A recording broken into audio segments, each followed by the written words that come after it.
Jéhovah, Saint, Jésus-Christ, Saint, Saint-Michel, Saint, Dieu des esprits, Saint. Seigneur, enseigne-nous Amen. au nom de Jésus-Christ. Amen. Querelle, division et clanisme, c'est le thème de cette semaine. Genèse chapitre 13, le verset 8 à 14 sera le texte de base. Abraham dit à Lot qu'il n'y ait point, je te prie, de dispute entre moi et toi, ni entre mes bergers et tes bergers, car nous sommes frères. Tout le pays n'est-il pas devant toi? Sépare-toi donc de moi. Si tu vas à gauche, j'irai à droite. Oui. Si tu vas à droite, j'irai à gauche. Lot leva les yeux Lot leva et les yeux. vit toute la plaine du Jourdain qui était entièrement arrosée. Oui. Avant que l'Éternel ait détruit Sodome et Gomorrhe, c'était jusqu'à Tsoar comme un jardin de l'Éternel. Le verset 14. L'Éternel dit à Abraham, après que Lot se fut séparé de lui, Wow. lève les yeux et du lieu où tu es, regarde vers le nord et le midi. Merci. Alléluia. Alléluia. Alléluia. Alléluia. Alléluia. Alléluia. Bien-aimé, ce monde est basé sur la dualité. Ce monde est basé sur deux choses. Remarquez avec moi que il n'y avait que deux arbres dans le jardin d'Éden. L'arbre de vie et l'arbre connaissant le bien et le mal. Les enfants d'Adam représentent chaque arbre. Et depuis la méchanceté de Caïn, les êtres humains sont obligés et naturellement à appartenir à un groupe. Et pour vivre dans ce monde bien-aimé, chacun de nous doit obligatoirement accepter vivre dans un groupe. Tu ne peux pas fonctionner sans un groupe, impossible. Dieu n'a pas créé ce monde comme ça. Soit dans le groupe de Caïn, soit dans le groupe d'Abel, soit dans le groupe d'Abraham, soit dans le groupe de Lot. Le groupe de Caïn est caractérisé par la désobéissance, les querelles, les divisions, la haine, la méchanceté. Jude chapitre 1, le verset 11. Jude a quelque chose à nous apprendre. Oui. Malheur à eux, car ils ont suivi la voie de Caïn. Oui. Ils se sont jetés pour un salaire dans l'égarement de Balaam. Ils se sont perdus par la révolte de Corée. Wow. Bien aimé, le groupe d'Abel est caractérisé par l'obéissance, la fidélité, la justice. Comprenez avec moi, le premier groupe, c'est-à-dire le groupe de Caïn, détruit les vies. Dans le groupe de Caïn, on va trouver Ésaü. Mais dans le groupe d'Abel, on va trouver Jacob. Alléluia. Alléluia. Cependant, le deuxième groupe entretient la vie. Bien-aimé, de quel groupe appartiens-tu? Le groupe de Caïn cherche les querelles et les divisions. Le groupe d'Abel cherche la paix. Matthieu chapitre 5, le verset 9. Heureux ceux qui procurent la paix. Heureux ceux qui procurent la paix. Car ils seront appelés fils de Dieu. Tu ne peux pas appartenir à ce groupe, au groupe d'Abel, sans chercher la paix. Jésus-Christ même, par la révélation, il communiquait à Paul dans Hébreu que rechercher la paix, ce n'est pas chercher, rechercher.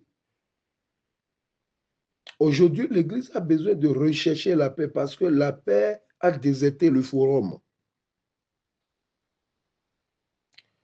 Le groupe de Caïn, le groupe qui représente Caïn, comme les pharisiens, les sadducéens, les scribes, Hérode, Pilate, etc., ces groupes polluent la terre. Or on les retrouve aussi dans l'Église. Si je parle de l'Église, je ne parle pas de l'Église corps du Christ, mais je parle de l'Église bâtiment. Alléluia. Alléluia.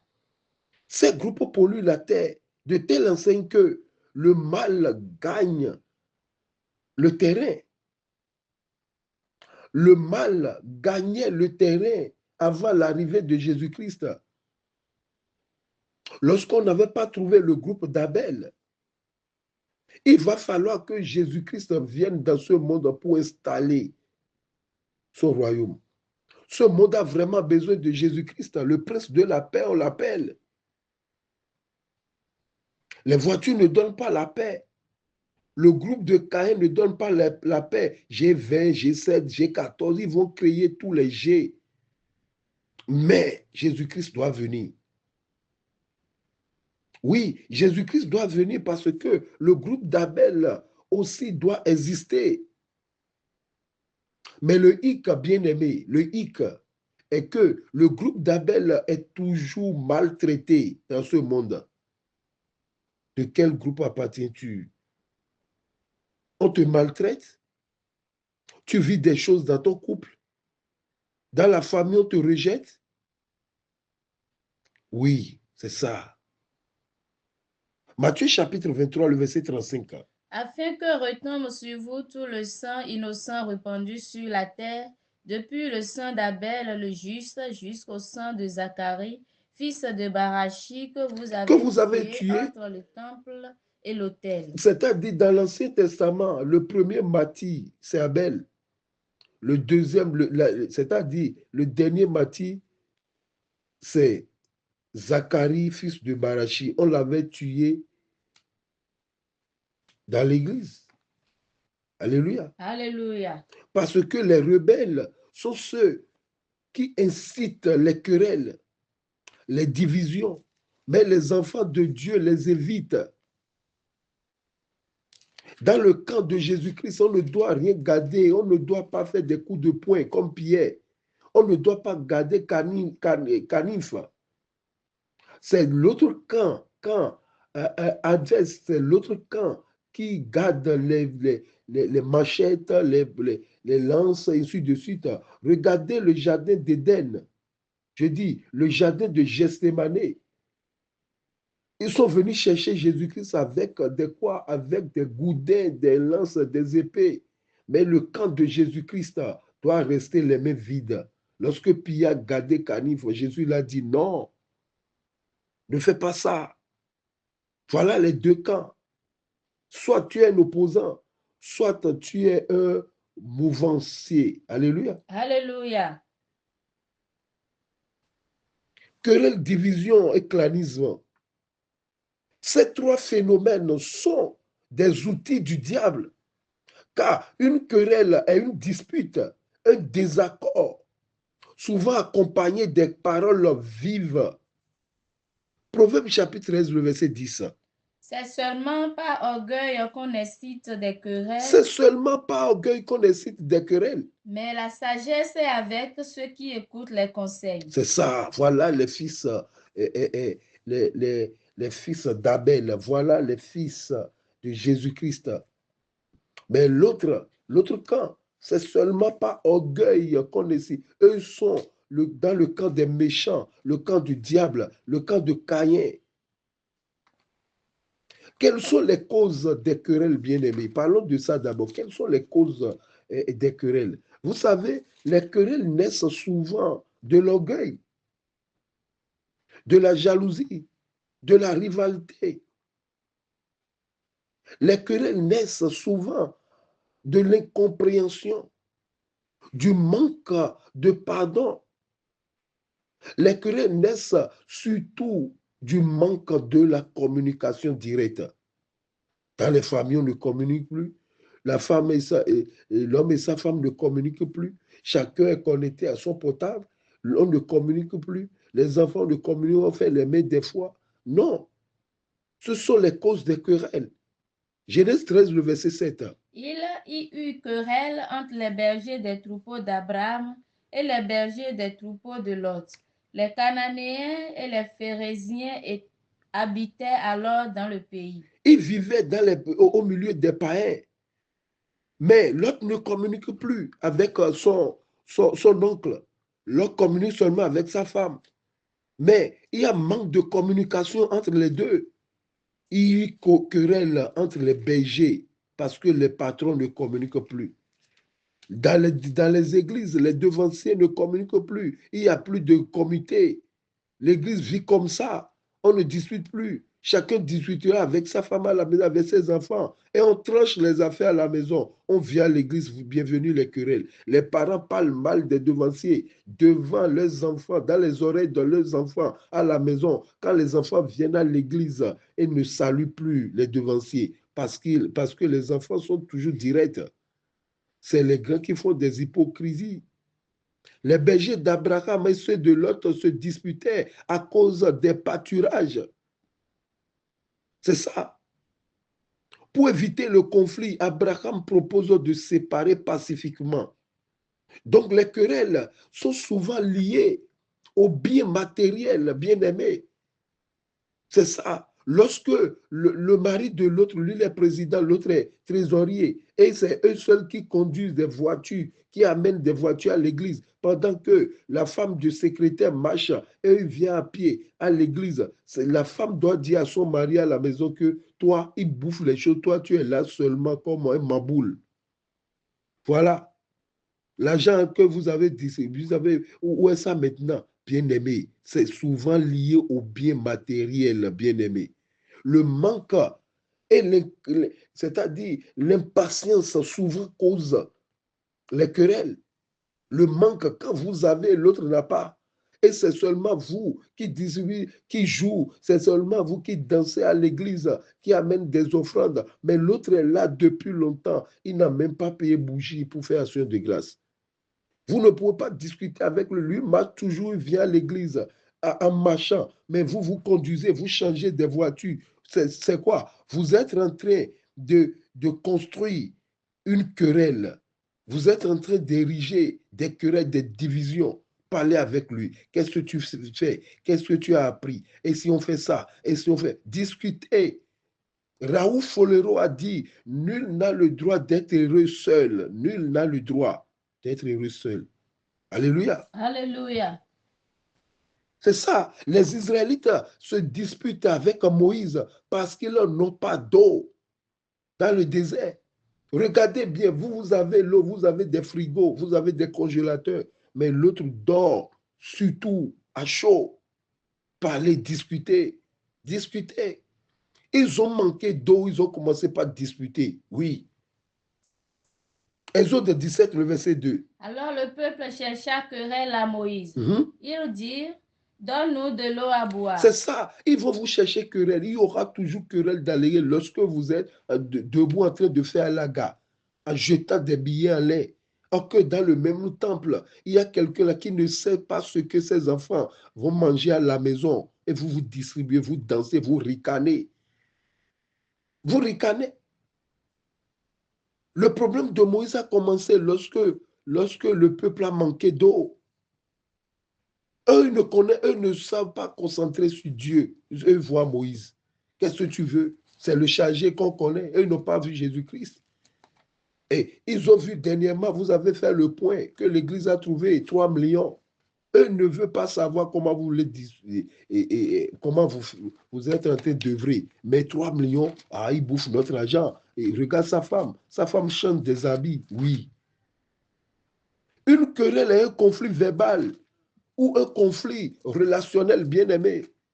Bien-aimé, une querelle, c'est tenter Dieu à supporter son vis-à-vis. Oui. Toi qui te lèves, qui combats quelqu'un, qui est en querelle avec quelqu'un, laisse-moi te dire, tu es en train d'éviter quelqu'un, tu es en train d'éviter Dieu à supporter ton vis-à-vis. Waouh!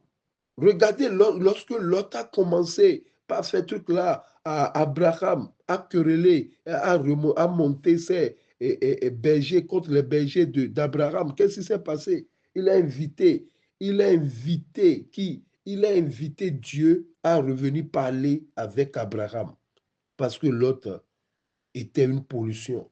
Alléluia. Alléluia. Parlons maintenant de la division, bien-aimée. La division a plusieurs significations. Mais dans ce contexte, la division, c'est-à-dire désigne un manque d'entente ou une mésentente. C'est ça. Sinon, la division a plusieurs significations. Mais quand la division se trouve à côté de querelle ici, c'est-à-dire on doit la mettre, comment dirais-je, dans une dans un mécontentement, un désaccord entre les personnes, c'est ça, une division. La division, c'est le fait de séparer en plusieurs parties. Prenons l'exemple de l'église de Corinthe. Les querelles sont la base des divisions de l'église de Corinthe. L'église de Corinthe a été divisée en 4 groupes. Constatez avec moi, 1 Corinthiens chapitre 1, le verset 11 à 13. Car, mes frères, j'ai appris à votre sujet Oui. par les gens de Chloé Les gens de Chloé ont informé Paul, oui. qu'il y a des rivalités au milieu de vous. Il y a des rivalités. L'autre se lève et dit oui. Je veux dire que chacun de vous parle ainsi. Moi, je suis de Paul. Moi, je suis de Paul. Et moi d'Apollo. L'autre est d'Apollo. Et moi de Céphas. L'autre est de Et moi Céphas. de Christ. Et ils ont placé Christ en... Christ est-il divisé? Ils ont placé Christ en quelle position? Dernier. En dernière position. Quand les querelles s'installent dans les églises, chacun cherche son intérêt personnel. L'autre supporte l'autre. C'est ça. Ils ont mis Jésus-Christ en dernière position. Oui. Christ est-il divisé? Paul a-t-il été crucifié pour vous? Ou est-ce au nom de Paul que vous avez été baptisé? Merci. Paul veut supprimer tous les noms qui accompagnent Jésus-Christ et installer Jésus-Christ. Bien-aimé, fuis les querelles. Parce que les querelles vont tout faire pour enlever Jésus-Christ de ta tête. Les querelles vont tout faire pour déplacer ta foi sur un homme. Jésus-Christ n'aime pas la division, mais la séparation. Je réitère, Jésus-Christ n'aime pas la division, mais il aime la séparation. Car cette séparation consiste à s'éloigner des mauvaises pensées, des mauvaises personnes, des mauvaises compagnies. La Bible déclare, les mauvaises compagnies corrompent les bonnes mœurs. Alléluia. Alléluia. Car la Bible nous enseigne que éviter les disputes est une sagesse. Proverbe 20, le verset 3. C'est une gloire pour l'homme de s'abstenir de querelles, mais tout insensé se livre à l'emportement. À l'emportement, les insensés sont comme ça. Mais éviter les disputes est une sagesse. Tu es sage, tu dois éviter les disputes. Bien-aimé, c'est une gloire pour l'homme de s'abstenir des querelles. C'est une gloire. Il ne faut pas rentrer dedans. C'est une gloire. Tu veux avoir la gloire, mais fuis les querelles. Fais tout possible. C'est ça, Abraham. Lorsque Abraham a fui les querelles, Dieu a parlé avec lui. Le plus important, c'est ça. Le plus important, ce n'est pas de dialoguer avec les hommes. Le plus important, c'est de dialoguer avec Dieu. Mais tout insensé se livre à l'emportement. C'est un insensé. Sa femme l'a parlé, il vient à l'église, il est miné, non, c'est un insensé. Est-ce que c'est la vraie version des faits? Tu n'es pas venu à l'église, tes enfants sont venus à l'église t'informer, tu as pris une position. Tu es insensé. Alléluia. Alléluia. Nous devons comprendre que les insensés sont classés dans le camp de Caïn. C'est le cas de Caïn. Il s'était livré lui-même à l'emportement. Dieu l'a parlé, mais il est rentré dans l'emportement. La colère nous amène sur le terrain des querelles. Et les querelles, à leur tour, nous amènent sur le terrain de la division. Genèse 13, le verset 9. Tout le pays n'est-il pas devant toi? Mais Abraham veut fuir les querelles. Abraham veut montrer qu'il est, il est un sage. Abraham veut montrer que mais la gloire d'un homme, c'est de s'abstenir des querelles. Il a dit, tout le pays est devant toi. C'est toi le connaisseur. L'autre, c'est toi le diplômé, c'est toi qui as fait des études, c'est toi qui as raison. Bien-aimé, écoutez-moi, des fois, il faut croire à l'imbécile que tu es un imbécile pour le montrer qu'il est un imbécile. Alléluia. Alléluia. Le verset 9. Tout le pays n'est-il pas devant toi? C'est pas toi donc de moi. Oui. Si tu vas à gauche, j'irai à droite. Si tu vas à droite, j'irai à gauche. Alléluia. Alléluia. Pour Abraham, c'est une séparation, mais pour l'autre, c'est une division. L'autre est rentré dans la division, mais Abraham est rentré dans la séparation. J'aime trop l'enseignement. Alléluia. Alléluia. Les tables d'addition, de soustraction, de multiplication et de division ne sont pas inventées d'une personne. Ce n'est pas une personne qui les a inventées. Cherchez bien. Jusqu'à présent, personne ne connaît celui qui a inventé cela. Elles se sont développées progressivement dans l'histoire des mathématiques. Personne n'a créé addition, soustraction, multiplication, division. Personne. Mais la leçon est que l'auteur, c'est Dieu. Et le diable, pour montrer quoi? C'est-à-dire, la leçon est que Dieu agit en fonction de l'addition et de multiplication. Cependant, le diable utilise, lui, agit dans la soustraction et dans la division. Vous comprenez, de deux, pour montrer la dualité de ce monde. Dieu n'est pas l'auteur de la division, car la division brise l'unité. Alléluia. Alléluia. 1 Corinthiens chapitre 1, le verset 10. Je vous exhorte, frères, Oui. par le nom de notre Seigneur Jésus-Christ, Écoutez bien, oui. à tenir tous un même langage et à ne point avoir de division parmi vous, mais à être parfaitement unis dans un même esprit et dans un même sentiment. C'est ça. Qu'il n'y ait point de division parmi vous. Parce que ça vient de l'ennemi. La division, lui, à son tour, amène le clanisme.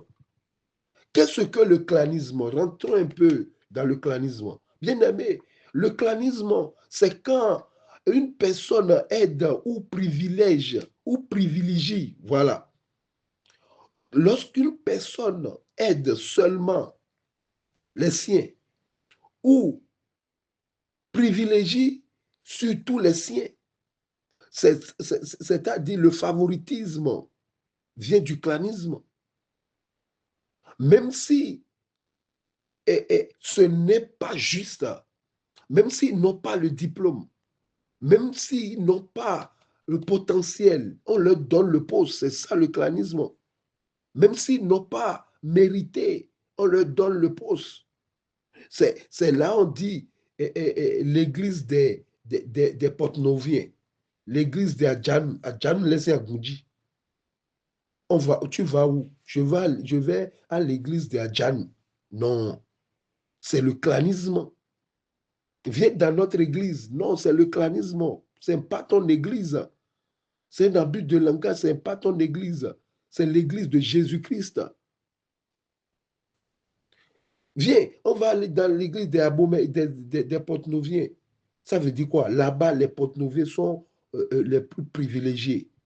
Alléluia. Alléluia. Exemple, quand un dirigeant donne un poste important à ses cousins ou membres de sa tribu, c'est ça le clanisme. Et Dieu n'approuve pas toujours le clanisme. Mais le clanisme n'est toujours pas négatif. Non. Le clanisme a deux aspects bien aimés. Aspect positif et aspect négatif.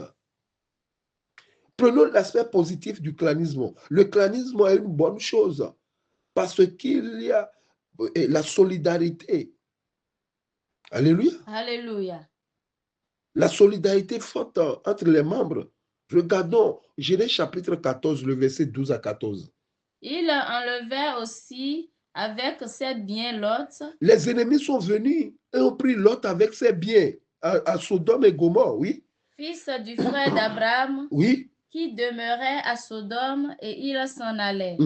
Un fuyard vint l'annoncer à Abraham, vient dire à Abraham, l'Hébreu. Oui. Celui-ci habitait parmi les chaînes de Mamré, l'Amoréen, frère d'Escol et frère d'Aner, qui avait fait alliance avec Abraham. Oui. Dès qu'Abraham eut appris que son frère avait été fait prisonnier, oui. Il arma 318 de ses plus braves serviteurs nés dans sa maison. Wow. Et il a poursuivi les rois jusqu'à Dan. C'est ça. Abraham ne les avait pas poursuivis à cause des autres, mais à cause de son neveu. C'est ça. il veut aller privilégier son neveu. Le clanisme est une bonne chose lorsqu'il produit la protection et l'entraide. C'est ça, et l'entraide. Tu vois quelque part, on veut recruter des gens, mais tu viens à l'église, tu dis à tes frères qui ont des diplômes qui sont à l'église, parce que toi, tu es dans la boîte là-bas, tu sais ce qui veut se passer. Mais là, tu prends le dossier, tu vas déposer directement sur le bureau du DG pendant que les autres sont dans les couloirs. Mais tu dois savoir qu'ils ont maintenant le potentiel. Ce n'est pas parce qu'on trouve quelqu'un que tu cherches un maçon, hein, pour aller faire du travail de secrétaire. Non, ça c'est la corruption. Donc Abraham aussi a fait le clanisme. C'est ça le côté positif. Maintenant, venons pour le côté, c'est-à-dire l'aspect négatif du clanisme. Alléluia. Alléluia. C'est lorsqu'on fait la discrimination envers ceux qui ne font pas partie du clan.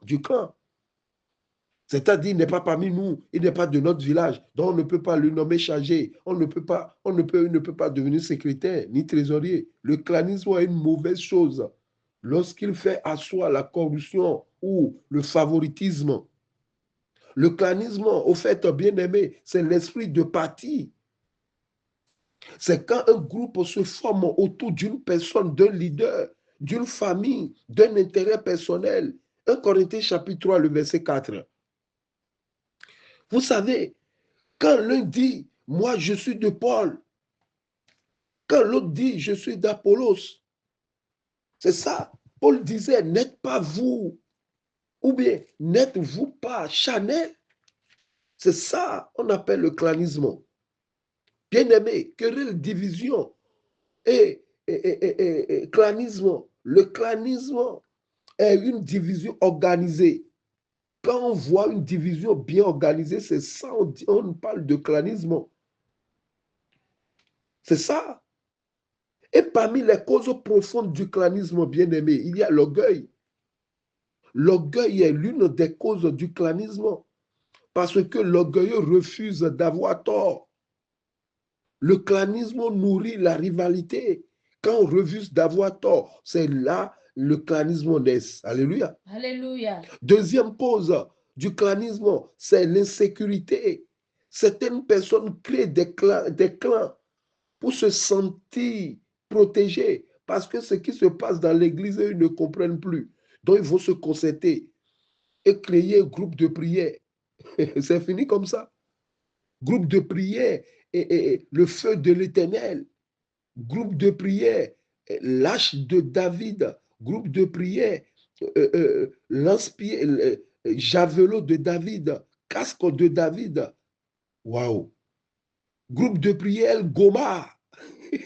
Groupe de prière, Jéhovah Sabaoth. Groupe de prière, Somme 35. Ce sont des clans. Tu vas croire qu'ils sont en train de... Non, c'est des clans, parce qu'il veut détruire le chargé et son clan. Bien aimé, ces groupes de prière qui naissent n'importe comment, qu'est-ce que vous croyez? Et c'est là directement, ils quittent là, ils vont ouvrir leur église quelque part. Troisième cause du clanisme est le manque de maturité spirituelle. Paul dit que les divisions sont un signe de quoi? De chanalité. Est-ce que ce mot même existe? Chanalité. Je veux parler de chair. Alléluia. Alléluia. Prenez ça comme ça, bien-aimé. Les divisions sont un signe de la chair. Quatrième cause, bien-aimé, du clanisme, c'est la jalousie ou la comparaison. Bien-aimé, la comparaison engendre la compétition et la frustration. Vous savez, la comparaison n'est pas raison. 2 Corinthiens chapitre 12, le verset 20. Car je crains de ne pas vous trouver à mon arrivée tel que je voudrais et d'être moi-même trouvé par vous tel que vous ne voudriez pas. Je crains de trouver des querelles. Je crains de trouver des querelles. De la jalousie. De la jalousie. Des animosités. Des animosités. Des rivalités. Des rivalités. Des médisances. Des médisances. Des calomnies. Des calomnies. De l'orgueil. De l'orgueil. Des troubles. C'est ça. la comparaison. Aujourd'hui, dans l'église, certaines personnes se mettent ensemble pour coudre des soutanes chères, pour faire la différence. Ces choses sont la cause des clanismes. Ces choses sont les causes des clans au sein de l'église. D'autres vont loin jusqu'à nommer le clan la voix des visionnaires. Ils sont nombreux, ces clans. Un autre clan s'appelle les sangles jaunes. Les sangles blanches aussi doivent rester. Et il y a sangles bleues aussi. Qu'est-ce que vous voulez nous montrer? Ce sont des clans. Ce sont des clans qui deviennent des sectes bien-aimés. Quand on trouve deux clans, les autres sont assoiffés du pouvoir et vont rentrer dans des loges sataniques. Vous pouvez m'insulter, je m'en fous.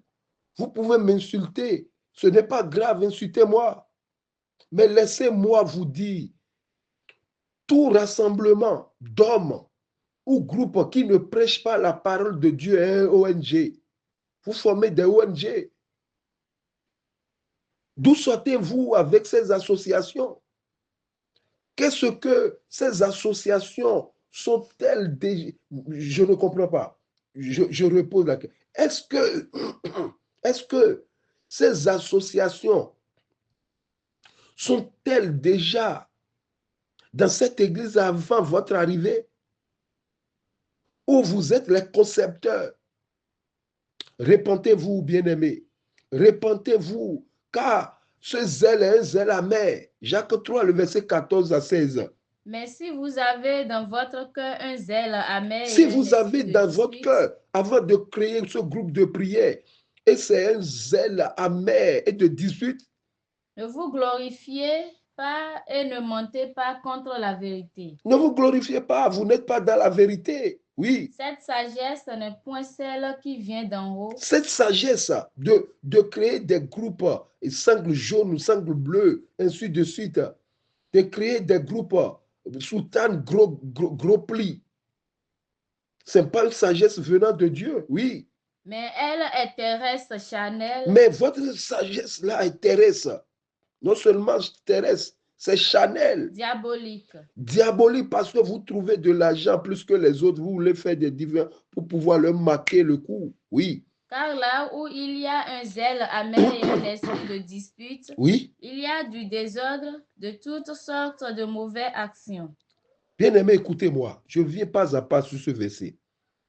Mais si vous avez dans votre cœur un zèle amer, un esprit de dispute, vous ne vous glorifiez pas et ne mentez pas contre la vérité. Écoutez-moi, tous ces groupes fanatiques n'œuvrent pas pour Dieu dans chauffard. Non, ce sont des pilleuses de foyers. Elles ont détruit pas mal de foyers. Elles ont mis plusieurs pères à genoux. Alléluia. Alléluia. Oui, parce qu'elles ont des stratégies qu'elles utilisent avec leur soutane cintrée, de gros plis, des rouges aux lèvres, avec des grosses lunettes, piercing, tatouages. On les retrouve dans tous les concerts. À 2 heures du matin, à 3 heures du matin, elles sont là à jouer les dangereuses alors qu'elles sont en danger. Alléluia. Alléluia. Vous jouez des dangereuses or que vous êtes en danger. Au lieu de regagner un foyer, vous restez, vous pratiquez des avortements parce que vous n'êtes pas encore tombé sur un bon homme, sur un PDG, sur un directeur. Cette sagesse n'est pas celle qui vient d'en haut, mais elle est terrestre, charnelle, diabolique. Car plusieurs foyers souffrent à cause de vous. Et le clanisme des hommes aussi font souffrir plusieurs femmes. Car d'autres femmes souffrent à cause de ces hommes gigolos. Ces hommes qui ont créé leur clan. Et eux couchent avec toutes les filles de l'église. Eux sont à la quête des jeunes filles ou bien des jeunes dames, les blessés de guerre, comme ils appellent. Répentez-vous. Et la plupart de ces femmes qui ne se maîtrisent pas tombent dans la rivalité. et dans des jalousies à outrance. Ces hommes et ces femmes sont, c'est-à-dire, ils ont transformé l'église de Dieu en un lieu de prostitution. Tu sais que tu ne veux pas marier la femme, mais tu l'as menti parce que tu veux voir ce qui est là. Tu sais que tu ne veux pas rentrer, tu ne veux pas faire une bonne chose avec la femme d'autrui, mais tu l'as fait voir toutes les couleurs et après tu étales sur le toit que vraiment rien n'est là, que tu as déjà fait pour toi. Mais on paye tôt ou tard parce que la personne t'a laissé voir sa nudité. Mais maintenant, toi, tu vas dire à ton clan que toi, tu es déjà passé par là. À qui le tout? Car là où il y a la jalousie et l'esprit de rivalité, il y a du désordre et toute espèce de mauvaise action. Et ces mauvaises actions, c'est ça qu'on appelle querelle, division et clanisme. Alléluia. Alléluia.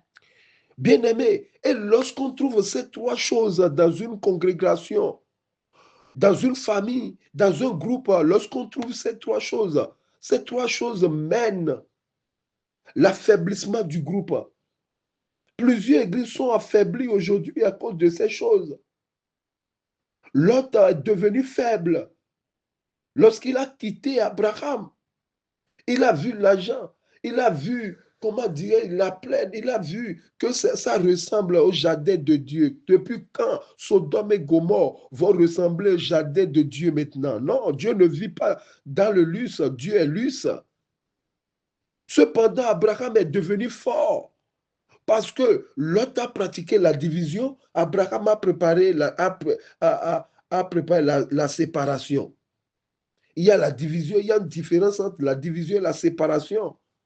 Dieu a supporté celui qui vit dans la séparation, parce que la séparation, c'est la sanctification. Alléluia. Alléluia. Car regardez bien, Dieu est revenu parler à Abraham. Tu vois le verset?